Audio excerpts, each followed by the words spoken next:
हारून साहब, कराची के मसाइल बेशबहा हैं और हुकूक की जंग हर शख्स वहाँ पे लड़ रहा है, लेकिन जो MQM जंग लड़ रही है वो कहती है कि पाकिस्तान हमने तुम्हें दिया मगर तुमने इधर हम उधर तुम का नारा लगा के पाकिस्तान को तकसीम किया। यूपीसी पे लोगों का बहुत कंट्रीब्यूशन है, मगर ये MQM ने, ये लोग नहीं थे। इनमें से किसी एक का नाम बता दें जिनके वालिद गिरामी दादा जान मोहतरम परदादा जान मोहतरम तहरीक पाकिस्तान के लीडर थे। हमने क्या दिया यूपीसी पे? ये फजूल बहस है परले दर्जे की कि जी इसमें कोई शुबा ही नहीं है कि यूपीसी पे लोगों का बड़ा कंट्रीब्यूशन है, मगर ये लोग नहीं थे, ये यहाँ पैदा हुए हैं और इन्होंने इस मुल्क में जो खराबियां पैदा की। अब उसके जिक्र शुरू होगा तो बड़ी लंबी बहस के बेजान मोहरे थे जो वो चाहता था ये करते थे। यहाँ से इंडिया लोग ट्रेनिंग के लिए जाते थे, 16,000 मासूम लोग कत्ल हुए हैं। इन्होंने हमें पाकिस्तान नहीं, कायद आज़म ने हमें दिया पाकिस्तान और अल्लामा इकबाल ने दिया और उन सब अलीगढ़ के नौजवानों ने दिया। यूपीसीपी का बड़ा रोल है, पाकिस्तान की तामीर में इन लोगों का बड़ा रोल है, जो लखनऊ से, हैदराबाद से, दिल्ली से, उसके गर्दनवाज से, गुजरात के बिजनेसमैन का बड़ा रोल है। हर एक का रोल उसका एतराफ़ करना चाहिए, पाकिस्तान की तामीर में इनका हिस्सा है। MQM उसको क्रेडिट नहीं दिया जा सकता। है जी, MQM ने तकरीब की है। देखिए कराची जो है वो यतीम व यसीर है, उसे कोई ओन नहीं करता। पीपल्स पार्टी को उससे कद है इसलिए कि उसे वोट मिलते ही नहीं, वहाँ से चंद सीटें वो मुश्किल कहीं निकाल पाते हैं। बिलावल भुट्टो हार गए काम था PTI के वर्कर से, एक आम वर्कर से बिलावल भुट्टो साहब हार गए अपनी पक्की सीट पे। तो मैंने आपसे अर्ज़ किया कि 1% से कम टैक्स देता है दही सेंध, मुलाजमतें उसमें सन मिलता है, उनसे मिला है ना अपना। मुस्तफ़ा कमाल साहब से राब्ते करने की कोशिश कर रहे हैं हारून साहब, जैसे उनसे राब्ता होता है बात करते हैं। मुस्तफ़ा कमाल साहब हमारे साथ लाइन पे है नईमुर रहमान साहब माजिद के साथ। बहुत शुक्रिया, thank you so much. Jamaat Islami के रहनुमा है और कराची से जमात इस्लामी के सदर हैं, हमारे साथ नईमुर रहमान साहब मौजूद है। सर आपके वक्त का बेहद शुक्रिया।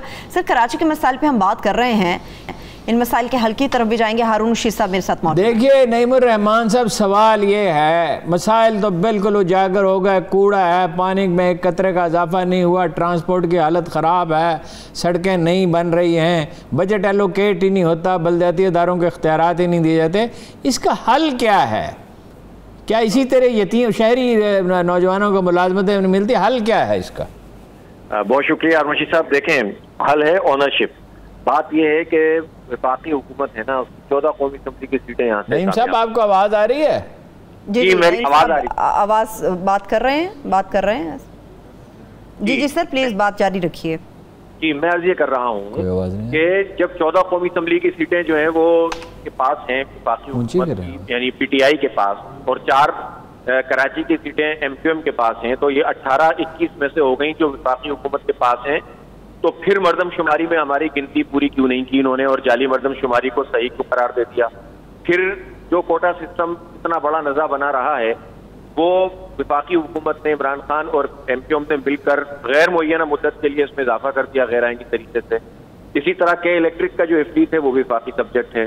इसी तरह आप ये देखें कि 900 अरब रुपए के PSDP जो होता है, जो डेवलपमेंट प्रोग्राम होता है पूरा, उसमें से सिर्फ 18 अरब रुपए पिछले साल भी रखे गए थे, 5-6 अरब रुपए भी खर्च किए, और फिर अब 900 अरब में से, पहले 650 में से 18 थे, अब 900 अरब रुपए में से 18 कराची के लिए।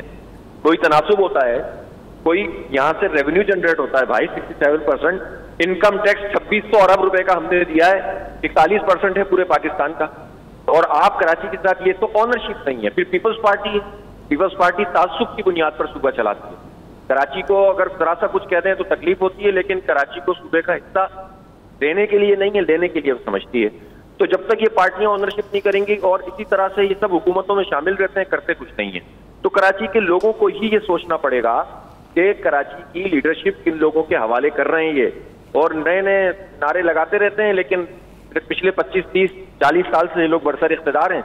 आप मुझे बताइए कि आखिरी मंसूबा नेमतुल्लाह खान ने के तरीका मुकम्मल किया 100 मिलियन गैलन का, 16 साल में उसमें इजाफा नहीं हो सका एक खतरा पानी का, 16 साल। नईमुर रहमान साहब, गुजारे ये मसाइल हमें मालूम हैं, लीडरशिप तो आप उसको उजागर भी करते रहते हैं, आपने कोशिश भी की, और नेमतुल्लाह खान का दौर को सुनहरी दौर कहा जाता है, उन्होंने हल करने की कोशिश की और बेमिसाल कारकर्दगी का मुजाहरा किया। बात यह है कि जब तक लीडरशिप तो बदलेगी तब बदलेगी, उस वक्त तक के लिए ये नहीं हो सकता कि सारी पार्टियां कराची की इकट्ठी बैठें और उसके लिए इसरार करें और दबाव डालें। अगर अलग अलग आप कोशिश करेंगे तो उसका क्या नतीजा? अब तक तो कोई नहीं निकला। नहीं, आप मुझे बताएं ना, कराची की पार्टी कौन सी है? कराची की पार्टी वही कहलाएगी ना जिसने कराची का मैंडेट लिया है। तो जो मैंडेट ले रहा है वो तो ये सलूक कर रहा है, अब उनके साथ बैठकर हमें और क्या मिलेगा? आप मुझे बताएं ना। इसी तरह से जो है मतलब आप ये मुझे बताइए कि जब तक, अच्छा, कराची को होना चाहिए मेगा सिटी, 3 करोड़ से ज्यादा आबादी का ये शहर है। मेगा सिटी की इंटरनेशनल लेवल के ऊपर ग्लोबली कुछ खुसूसियात होती हैं। अब पीपल्स पार्टी जो बल्दियाती एक्ट लाती है उसके तहत वो सारे इख्तियारात कब्जा कर लेती है। होना ये चाहिए कि मरकज में विफाक में आईनी कवर मिलना चाहिए बल्दियाती इदारों को। उसको सिर्फ इतना कवर तो मिला हुआ है कि सूबे जो है वो इसको एडमिनिस्ट्रेटिव और वो इख्तियारात दें, लेकिन आईनी कवर नहीं है। एक चेयर ऑफ गवर्नमेंट नहीं है, ये चेयर ऑफ गवर्नमेंट डिक्लेयर होना चाहिए आइन में। ठीक है, बिल्कुल सही बात आप कर रहे हैं।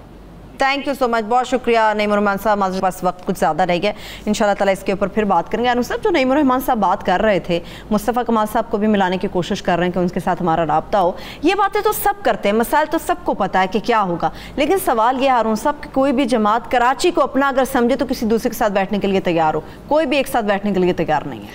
नहीं, वो तो देखिए ना, स्ट्रगल ही से नतीजा निकलता है ना। वो बग़ैर कोशिश के तो खुद ब खुद तो कोई चीज़ नहीं हो जाती। देखिए, मसाइल आइडेंटिफाई करते हैं, ठीक आइडेंटिफाई करते हैं, ये बताते हैं कि पीपल्स पार्टी जो है वो लिसानी तअस्सुब की बुनियाद पर कर रही है, उसको मीडिया भी उजागर करता रहता है। सवाल यह कि हल क्या है? कराची के शहरी ये कर सकते हैं कि अपने घरों पे स्याह झंडे ही लहरा दें। सूडान के लोगों ने अपने एक मिलिट्री डिक्टेटर को इस तरह भगा दिया था कि 3 दिन घरों से बाहर नहीं निकले थे, और उसके जनरलों को कहना पड़ा कि हुजूर तशरीफ ले जाएं, तो लोग तो घरों से बाहर ही नहीं निकल रहे। वो तो एहतजाज का हमेशा एक शाइस्ता तरीका होता है, वो उनको देखें अपना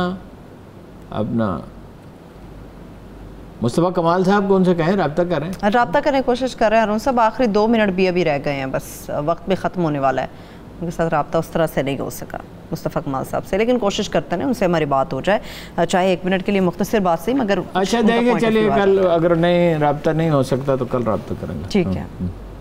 लेकिन हारून साहब, अभी जिस तरह से कचरा कुंडियों का मसला है, जिस तरह से नालों के उबलने का मसला, आज मुराद अली शाह साहब की बात, वो कहते हैं कराची के अंदर एक बूंद बरसती है, पूरा विफाक, पूरा पाकिस्तान, पूरा मीडिया कहता है कि समंदर बह गया है। इस पे क्या दिमाग सोजी करें, ये सब मसले आइडेंटिफाई हो चुके हैं। एक बूंद बरसती है, उसका हल किसने करना है? सूबाई हुकूमत ने करना है ना भाई। नाले साफ नहीं करते अगर तो यही होगा ना, इसको छोड़ दें। ठीक है, अभी एक और अहम भी चीज़ है अरुण साहब, जस्टिस कासिम साहब से मुतालिक, मेरा ख्याल है उसके ऊपर बात कर लेते हैं। आखिरी 2 मिनट है हमारे पास अभी उसके ऊपर। वो क्या है, सोशल मीडिया पे तनकीद? देखिए, सोशल मीडिया पे तनकीद का क्या मतलब, तो हैरत ज़्यादा कर दिया लोगों को जाते जाते। ये नहीं, ऑलरेडी इस अदलिया की हालत ये हो चुकी है कि 129 में से मालिक में 120वें नंबर पे है, तो इसको बेहतर बनाने की ज़रूरत है, ज़्यादा फोकस करने की ज़रूरत है, ज़्यादा एहतियात बरतने की ज़रूरत है, या बेहतियाती की। उन्होंने हैरत ज़्यादा कर दिया। एक तो वो पुलिस अफसर का मामला है, उससे उसने गलत बयानी की, ठीक है, उसकी गलती थी, उसकी माफ़ी मांग ली, उसका तहरीरी माफ़ी मांगे, और ये है और वो फलां, और जुमेरात को कह दिया कि मैं तो जा रहा हूँ और बस इसके बाद मैं कोई समाअत नहीं करूँगा। फिर उन्होंने अदालत लगाई और फिर उसको सुप्रीम कोर्ट जाना पड़ा, वहाँ से उसको स्टे मिला।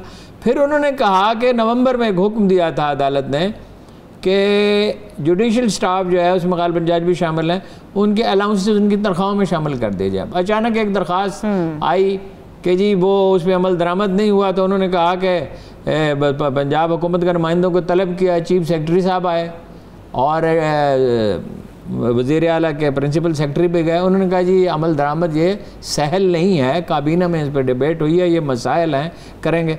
उन्होंने कहा मैं हफ्ते के दिन अदालत लगाई, फिर कहा मैं एतवार को अदालत लगाऊंगा और तौहीन अदालत का नोटिस दूंगा वज़ीर आला को, यानी वज़ीर आला के खिलाफ कार्रवाई करूंगा। तौहीन अदालत में तो कोई भी सजा दी जा सकती है, उनको गिरफ्तार भी किया जा सकता। तो उस पर वो भागे हुए गए सुप्रीम कोर्ट के पास और वहाँ से स्टे लिया। लोग इस पे हैरत ज़दा हैं। नए चीफ जस्टिस साहब जो हैं वो आते ही वो परेशान हैं, उन्होंने लोगों से रब्ता किया है कि जो सोशल मीडिया बहुत ख़राबात होती है। वैसे देखिए, जजों के बारे में इस तरह आप गुफ्तगू नहीं कर सकते कि आप उनकी नीयतों पर शुबा करें।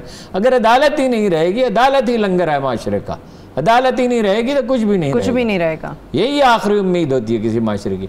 वो सोच रहे हैं कि सोशल मीडिया का क्या करें, करना चाहिए, हो सकता है कुछ ना कुछ, और ये रिपोर्टिंग का क्या करें, उसमें भी बहुत गैर मोहतात ज़ाहिर ख्याल होता है, मुकदमात अदालतों में होते हैं और उस पर लोग चीख रहे होते हैं। ये आप मीडिया ना डिक्टेट कर सकते, सोशल मीडिया पे तो बहुत सख्त नोटिस लिया जाना चाहिए जो गैर जिम्मेदार ना गुफ्तगू करें। मैं जजों को बहुत मोहतात रहने की ज़रूरत है, उन्हें अपने फैसलों में बोलना चाहिए।